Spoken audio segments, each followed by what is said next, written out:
Hi guys, this is Ashley back with another video. Before we get into the video, like, comment, and subscribe to the channel. Make sure you turn on post notifications. So it looks like Ice Mirage, Ice the Harajuku, Bronx Barbie pays homage to Nicki Minaj and shows love to Nicki in her new song, Fat Butt, while also throwing shade at Scratch Off, Sexy Red, or possibly Botchin' Bitter. So she said, hate and B words be angry. Hate and B words, they ain't me. I wonder if that is baby Stormy shade, because she seemed like she a little bit of a hater. No shade. But I do believe that Ice Mirage was talking junk about Nicki Minaj. I do believe that. Especially since she hasn't come out and denied it. Okay, that's something you would want to deny. With that being said, she said, how the F am I still chewing B-words in a gray shorts and a plain tee? I think that's a shot at Scratch Off. Okay? She said, rap B-word on a pop chart, toasting B-words like Pop-Tarts. Scratch Off, catch it. She said, you're a flop B-word, knock it off. Scratch Off is a flop. She doesn't really chart like that. And I don't think she had a charting single this whole year. Be where you lost, throw the flag in, stay on a jet, but ain't lagging. Okay? So I feel like the first verse, she's definitely taken a lot of shots at Scratch Off. Then she said, got B words copying my pose. Some feel like that's about Sexy Red. Some people feel like that's about Scratch Off. Also could be about Botchin' Bitter. She said, got these B-words biting all my flows, even though she took Nicki Minaj's flow. She said, like ballerinas, keep them on their toes. And I really write like F a ghost. So that shot is at Botchin' Bitter, because Botchin' Bitter is known for having ghostwriters, okay? Or having a writer on every song, Partisan Fontaine. She said, never lucky, I've been blessed. Queen said, I'm the princess. So she flipped one of Nicki Minaj's bars. I think that was on Moment for Life, where she said, I'm not lucky, I'm blessed. Okay, Nicki Minaj says that in Moment for Life. So she flipped a Nicki Minaj bar and said, never lucky, I've been blessed. Queen said, I'm the princess. So she's saying that Nicki Minaj is the queen, but she's the princess. And she is paying homage to Nicki Minaj in this song. Let me know how y'all feel about that. I feel like she's also trying to get the barbs back on her side. Then she pays homage again. She said, been getting them big checks in a big house, having rich sex. Don't Nicki Minaj have a song called Rich Sex on Queen? On the Queen album, she does. So again, paying homage to Nicki Minaj. Then she said, baddest out, you can ask Getty. I never lack because I stay ready. Now, I feel like all the female rappers want to name drop Getty because of Nicki Minaj. Remember, Nicki Minaj made it popular for female rappers, especially to post their Getty pictures. So, again, copying Nicki Minaj, paying homage to Nicki Minaj, in my opinion. Then she said, her man calling, she mad as F. B-word, be happy, I don't answer. Yup, okay? Now, there was speculation that Little Dookie, aka Little Uzi, was trying to bag Ice Spice last year at the EBT Awards. Okay, remember JT and Little Dookie got into it, and she was claiming that, somebody sat in her seat, but allegedly it was because Ice Spice was sitting next to Lil Dookie and he was trying to holla at Ice Spice. That's what the word on the street is. Okay? So that could be a subliminal shot at JT. No shade. Overall, though, I feel like Ice Mirage did a good job. Okay? I'll give her 7. I might give her an 8. Okay? Won't ever give her 10s because she's not that talented. But I can give her that 7s and 8s. Ice Mirage is morphing into Nicki Minaj. She took her flow. She took some of her lyrics. No shade. Nicki deserves a writing credit for some of the bars in there. But she is trying to get the barbs back on her side because at the end of the day, she needs Nicki Minaj to survive. Okay, that's bars. She trying to get the barbs back on her side because at the end of the day, she needs Nicki Minaj to survive, okay? Especially when it comes to that rap career. We just saw her Payola numbers, how they dwindling down. No shade. So, I think she did a good job paying homage to the queen of rap.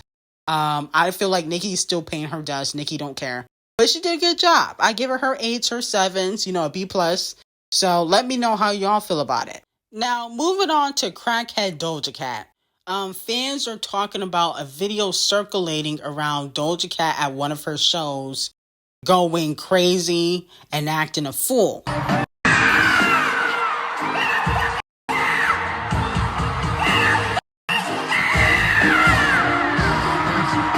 Now, a lot of fans felt like, this was kind of personal and this was aimed at a specific person. It was reported that Jay Cyrus, Doja Cat's ex, unfollowed her on Instagram recently, okay? But I don't feel bad for Doja Cat. I think Doja Cat needs to stop having meltdowns.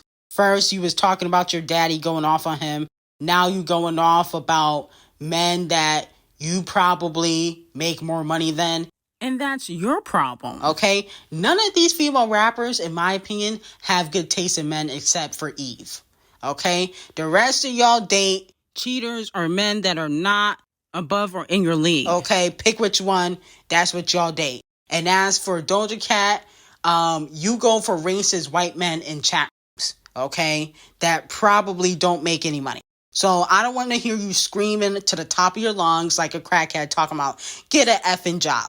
Why don't you pick better men, okay, instead of screaming to the top of your lungs, okay? So, that's a chop for Doja Cat. Like, I don't want to hear that. No. Okay? Jack Harlow try to get with you. He probably a cheater though, but, Jack Harlow and several other men have tried to get with you in the industry, and you have dubbed them, okay, for the racist white men in the chat room. So don't start crying and doing all that hollering, okay? Now, it looks like Botch and Bitter is trying to get Nicki Minaj attention, or she needs Nicki Minaj to save her flopping career, because she responded to a fan that is a Cardi B and Nicki Minaj fan, and she seemed like she is open, according to the fans, to mending a relationship with Nicki Minaj, or that she has already mended a relationship with Nicki Minaj. So Botch and Bitter and the Peso Pluma put it on the surgery table. Collaboration dropped. We gonna get into that review. And a fan said, after the snippet, we heard ... You can keep that ish respectfully. Botch and Bitter responded and said, how you already heard a snippet? I didn't even know a snippet was out. Damn, you check for me more than I check for me. And then the fan that is a Cardi B and Nicki Minaj fan said, your fan base leaked it. And from the snippet, everyone that's heard it says it wasn't that good. You could have came harder, mama. Okay? Then she responded and said, why are you checking for my fan base tweets? And he said, I'm a Barb Carby sis. Okay? The fan posted themselves, supporting the Wannabe remix and rapping along to the lyrics of that song that Botch and Bitter just recently did. And she said, okay, purr. Okay? So a lot of fans believe that Botch and Bitter is open to being cool with Nicki Minaj. Okay? A lot of fans are saying that Cardi B was never the problem. She never had an issue with Nicki Minaj, even though I definitely don't believe that. I think that Botch and Bitter wants to work with Nicki. No shade. Her career is not doing too well. The songs ain't sticking like they used to. So she needs to associate herself with Nicki Minaj. And that's why she's interacting with Nicki fans. Okay? Or hybrid barbs or whatever you want to call them. Okay? Because the music ain't hitting like they used to. And if she never had a problem with Nicki Minaj, why she throw a shoe at Nicki over a fake tweet? Are we going to forget last year Off the Cheat and Kenny, Nicki Minaj's husband, got into it? Are we going to forget about that?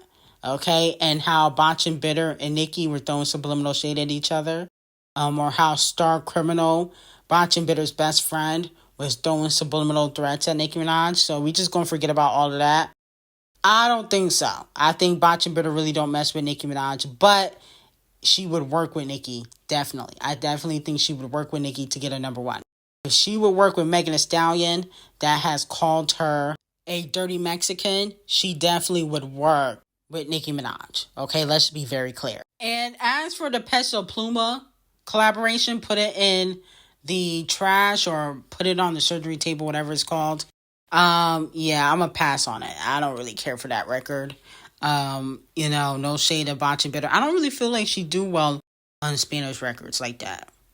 I don't know. I don't really feel it when she try to do the Spanish record thing.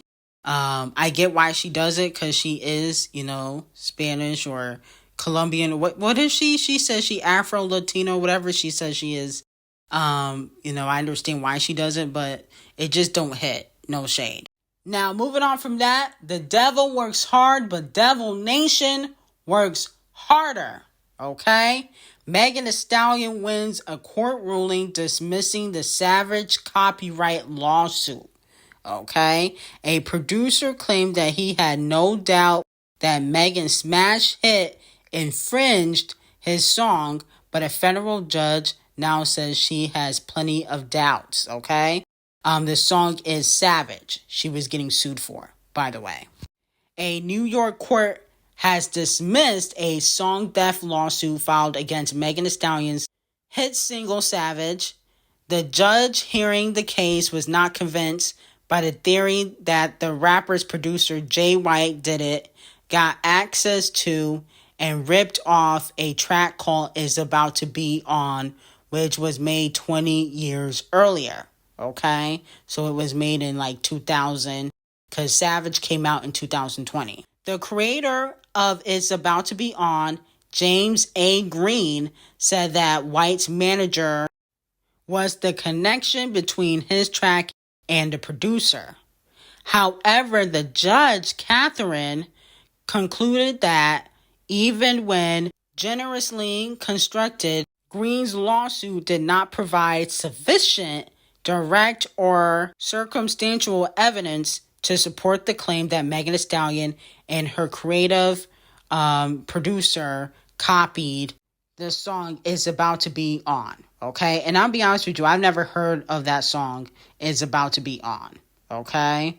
But Megan Thee Stallion got another lawsuit cleared because Camel Face is not going to allow y'all to sue Megan Thee Stallion. Okay? She got the best Devil Nation lawyers in the game, and the case has gotten thrown out. And I'm sure the case with the photographer, okay, who said he was forced to watch Megan have sex in a car. Let's get a picture. I'm sure Devil Nation will be taking care of that lawsuit too. So Queen Bee spoke to THR, and she said that she is no longer motivated by the charts and sales. Queen Bee stated, "There was a time in my life when the charts and sales excited and motivated me. Once you have challenged yourself and poured every ounce of your life, your pain, your growth, and dreams into your art, it's impossible to go backwards. I'm very grateful and humble for the extraordinary success of Cowboy Carter." So let me know how y'all feel about that. I kind of agree. I don't feel like Queen Bee wants to flop. I do feel like she does somewhat care, but I don't think she cares as much as the chart obsessed races. She's not putting out 30 different vinyls for Cowboy Carter. Let's just be very clear. She's not trying to sabotage the new R&B or pop stars, except for Walmart, Beyonce, and Holly, and possibly Normani, because she don't want them to take her spot. But she's not sabotaging SZA or Musty Walker when they drop, okay? And she's not putting out vinyls for an album that came out 2 or 3 months ago. She's not doing stuff like that. But I do feel like she does not want to flop, okay? I don't think that Queen Bee would ever be satisfied at doing 100,000 first week for a solo album. Absolutely not. She would probably fire her whole team, okay? So I do feel like she somewhat cares because you sent what was that song, Texas Boredom, to country radio stations. So if you didn't really care, why did Columbia send Texas Boredom to radio stations? Okay, every time you drop a single, you get radio play. So you care somewhat because radio counts towards the charts. But I don't think she cares as much as the chart obsessed races. That's a whole nother level of caring. That's like I'm obsessed. And that's why she got the title for the chart obsessed races, which was given to her years and years ago. Now, moving on from that, Sabrina Carpenter's Espresso is now the #1 best-selling song by a lead female artist in the U.S. in 2024 by total units. It surpasses Queen Bee's Texas Boredom. Yeah, you don't see Queen Bee sabotaging Sabrina Carpenter. You do see the chart obsessed races doing that, though. No shade. But I think Espresso sold like 2 million units already. So, that's why it has surpassed Queen Bee. So congratulations to Sabrina on that. The payola is amazing for Espresso, and please, please, please, she got the best payola in the game.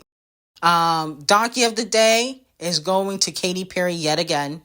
Not only is she working with Dr. Puke for her newest album coming out, but also she posted Sweetie on her Instagram story while promoting Women World, and it looks like they might be doing a collaboration together. Hopefully it's not a musical collaboration, but it looks like they'll be working together. But unfortunately, I'm going to have to give Katy Perry Donkey of the Day. I mean, you're working with Sweetie, one of the least talented female rappers in the game, and a female rapper that can't get a hit to save her life. I mean, come on, Katy. I know the budget ain't there, but you could at least get Megan Thee Stallion or Ice Spice. I mean, goodness gracious, you just take an L after L. Working with Dr. Puke, working with Sweetie, the Woman World snippet sounds trash. People are trying to say, oh, it's AI. But even the snippet that she posted was trash. Okay? So, yeah, I'm sorry. Kit Kat, we're not here for this new era. Okay? You might as well just retire, in my opinion. Now, OVO Mark, who allegedly is part of the OVO crew, posted a picture of Champagne Thickums with a shirt that says revenge. Okay, that's the shirt Champagne Thickums is wearing. And I just don't think Champagne Thickums should be getting no type of revenge. The OVOs must be stopped. He lost fair and square. What is Champagne Thickums going to do? Okay, make another pop song? Because when it comes to bars, he cannot go toe-to-toe with Kung Fu Kenny. Okay, he might want to sit this one out. The only way he can beat Kung Fu Kenny is he got to beat him up or shoot that man. I'm not saying that I'm for violence or anything like that, but that's the only way he can win. When it comes to bars, you can't win no way. You can't go to LA. They're not welcoming you. So you might as well pipe down, stay in Houston, and get protection from Jay Prince, because we know you're not about that life anyway. And then another one of Champagne Thickums' associates says, all these N-words are mad at 1. I dare you niggas to come to the 6. No fly zone. Who cares about going to Toronto? I mean, y'all not popping no more. I mean, the West is where it's at. People are happy that the West Side has come together. The Crips and the Bloods were dancing on stage on Champagne Thickums' grave, singing Not Like Us, and you think people want to go to the 6? I mean, come on now. Y'all got to go outside and touch some grass. Nobody cares about Toronto. Champagne Thickums don't even want to be in the 6. He's in Houston getting protection from Jay Prince. Stop it. Now, Gorilla Glue dropped a new song called TGIF. And, the song is cute, it's okay, but it's a little bit too repetitive for me. Okay? It's giving TikTok. That's what it's giving. And I know Gorilla Glue, she loved TikTok. But I just feel like it sounds too repetitive. But I'm sure in the clubs at a party, people are going to be playing it. So let me know if y'all like the record. I thought the record was okay. I'll give it like a 7.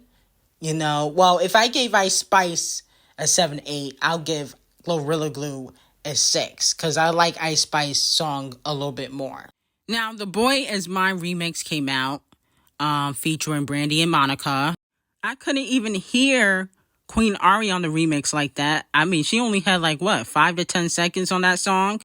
The rest was Brandy and Monica, and this was more given like a cover, okay, than a remix in my opinion. Especially for the first half of the song. But to me, it's not better than the original. And I'm not talking about the one that came out 20 years ago. I'm talking about Queen Ari's version. It wasn't better than the original version that Queen Ari put out. To me, this is kind of like a chop, in my opinion. Probably won't ever listen to the remix again.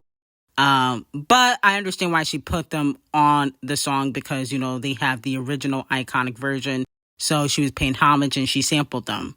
But I didn't really care for the remix like that. Anyway, I got some hot tea on Patreon. Link will be in the description. Have a great day.